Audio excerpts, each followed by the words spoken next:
Hello Nidorinas and Nidorinos, I'm KingNido, and today we're coming here from Lumio City, where it is the Yellows hosting the Mahogany Explorers, and as it begins to snow over the City of Lights, let's have a look at this Tale of the Tape, as both of these sides do have that Elite Four experience, and they're both looking to get back there this season, and potentially go even further for that shiny glory, but they have not started the season how they intended, both getting a loss in round 1, so with that said, let us know in the comments below who you think is going to win this matchup. Will it be the electric types? Will it be the ice types? Let's go! 3, 2, 1, go! And starting out for the Explorers, it is going to be Frostlass going with that stockpile, as it is joined by Bomber Snow with that snow warning ability that has brought that snow over Lumios. It is Lantern and Dedenne starting out for the Yellows, and Dedenne is going to go with the Aqua Ring after we just saw Frostlass go with that stockpile, boosting their defensive stats. Lantern sets up the sunny day though. They're going to get rid of that snow, and instead that sunlight is going to turn harsh as a Bomber Snow responds with the Dragon Pulse, but it doesn't affect the part Fairy type Dedenne. However, Frostlass is trying to do their part with the Play Rough onto Lantern, getting some good damage. However, Dedenne does respond with the first impression, but it is too late to be making first impressions. Lantern though going to do their bit, sets up the haze here on the field, making it so that all stat changes do get eliminated. A Bomber Snow looking to capitalize though on that misplay, goes with the Seismic Toss, getting some consistent damage onto Lantern, and Frostlass with the follow-up Fusion Flare, but it shifts its focus to Dedenne here, and it does get in some impressive damage as the part Fairy type does respond by setting up the Dragon Dance, dancing away there on the field so that it can boost that physical attack as well as boosting its speed to see if it can outspeed Frostlass. Lantern with the follow-up Endeavor, but unfortunately it has too much health, and that is not actually going to work on a Frostlass. However, the smoke screen from a Bomber Snow is going to work on Dedenne, lowering that accuracy here, but Dedenne is going to have its health restored thanks to that Veil of Water it set up earlier on, and now it's got full speed control, going with that super effective Poison Jab onto a Bomber Snow, getting into massive damage there. Talk about a size comparison between those two as well, as the false swipe critical play onto Lantern, but that is not a shiny Lantern, and Frostlass should know, as it is the Future Sight being set up by Lantern onto a Bomber Snow. Foreseeing that attack, a Bomber Snow is going to respond though with the Freeze Dry onto Dedenne, and it takes Dedenne out of this matchup, clearly not appreciating that poison damage earlier on. It is going to be Minun coming out for the Lumios Yellows. Frostlass with that speed control back, the quick attack takes Lantern out, and just like that the Mahogany Explorers have taken the first 2 eliminations, but it is Minun responding by setting up the Ingrain. It's going to want its health being restored as well as it is planting those roots. However, Bomber Snow looking to capitalize goes with the Fire Lash, putting Minun into knockout range, lowering its defenses in the process, but Minun is about to chow down on its berry. That Lancet Berry is causing it to get pumped as that harsh sunlight does fade over the field, and there are those planted roots starting to restore the health of Minun, who is now going to be joined by Electrode in its Hisuian form, going with the Poison Jab to take a Bomber Snow out of this matchup with that super effective damage to the quickest Pokemon in the PokeType League. Frostlass though does respond with the Tickle, once again lowering those physical defenses, but also lowering that physical attack of Minun here on the field.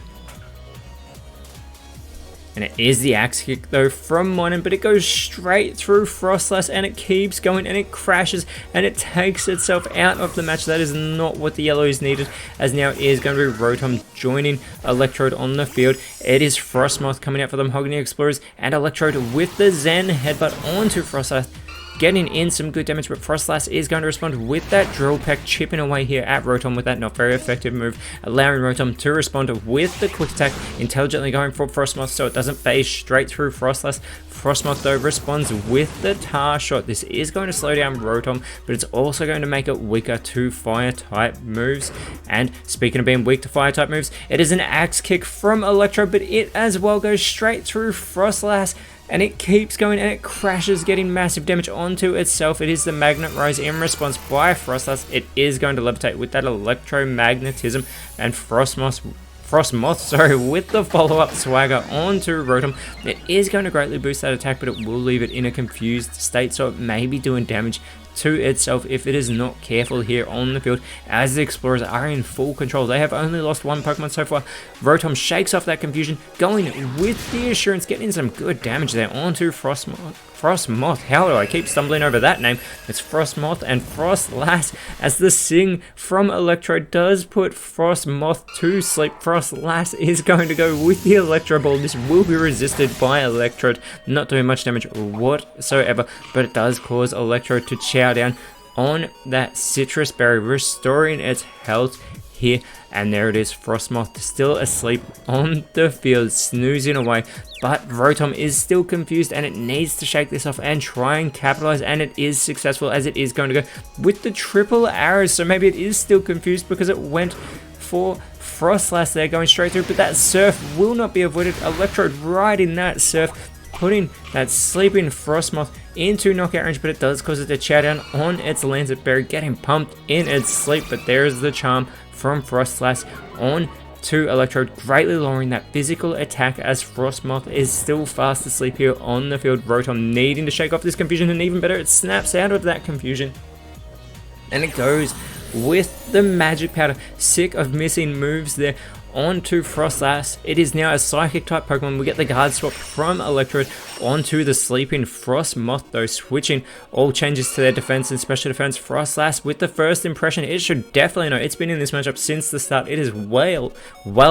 too late to be making first impressions, as the Frostmoth is still fast asleep. Rotom looking to capitalize, goes with the Yellow Switch. It does trade places with Electrode on the field. The Yellows need to get an elimination here. They've still only got one in this matchup. It's the Body Slam from Electrode, though, which is not enough to take out that Psychic type Frostlass, but it is enough to get it onto that Paralysis, which is going to slow it down and may also make it unable to move, as Frostmoth does wake up.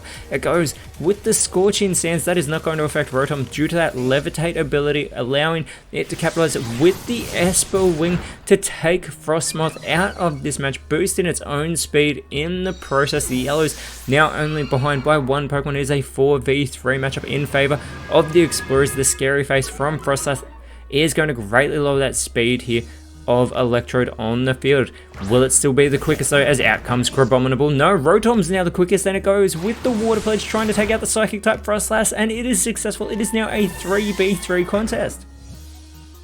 And Electrode follows it up with the Darkest Lariat, doing practically nothing to Crabominable, allowing it to respond with the Psychic on to Rotom, getting some great damage, putting it into knockout range, but Rotom proceeded to chow down on its berry. That is going to boost that physical defense. Not that it has much defense to work with at the moment, as out comes Ice Cube for the Explorers. Rotom with the Sludge Wave is going to hit everybody on the field, putting its own teammate into knockout range. Electrode, though, with the Glaciate follow-up, but that is going to be avoided by Ice Cube. Crabominable is going to tank that move as well, being not very effective. However, it does lower its speed.